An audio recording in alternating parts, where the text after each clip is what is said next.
Good morning. আজ mid day meal প্রকল্প নিয়ে আলোচনা করা হবে। ঠিক আছে, মিড ডে মিল প্রকল্পের গুরুত্ব।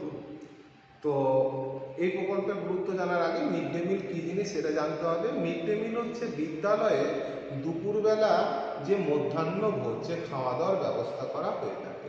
মূলত যারা নিম্ন শ্রেণীভুক্ত বা অনগ্রসর অর্থনৈতিক দিক থেকে, তাদের সেই সব শিক্ষার্থীরা যখন বিদ্যালয়ে আসে, সেই সব শিক্ষার্থীদের শুধু নয়, সকল শিক্ষার্থীদের দুপুরবেলার খাওয়ার যে ব্যবস্থা, সেটা সরকারি তরফে, সরকারের নিজস্ব খরচে যে খাওয়া দাওয়ার ব্যবস্থা করা হয়ে থাকে প্রত্যেকটা সরকারি স্কুলে।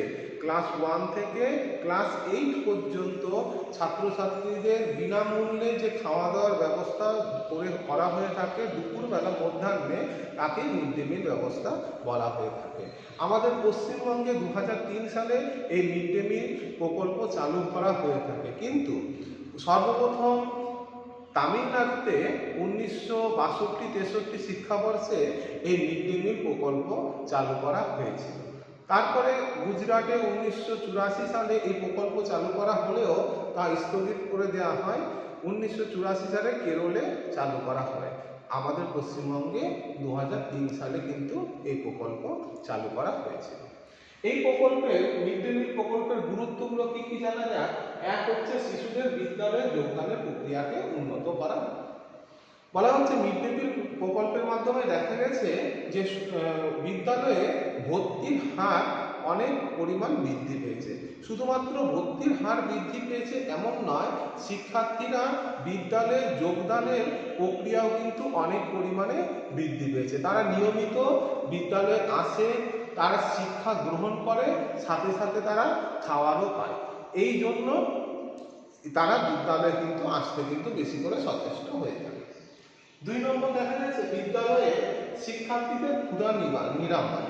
মিড ডে মিল প্রকল্পের মাধ্যমে এমনও অনেক ছাত্রছাত্রী আছে যারা না খেয়ে বিদ্যালয়ে আসে, এবং কিছু ছাত্রছাত্রী আছে যে খেয়ে বিদ্যালয়ে আসলেও দুপুরবেলা তাদের কিন্তু খিদা পেয়ে যায়। তা এ সবার জন্য দুপুরবেলায় যদি বিদ্যালয়ে খাওয়ার ব্যবস্থা করা হয়ে থাকলে ক্ষুধা নিবারণ কিন্তু হয়ে থাকে, ফলে পড়াশোনায় কিন্তু আরও মনোযোগী কিন্তু হতে ওরা সচেষ্ট হয়।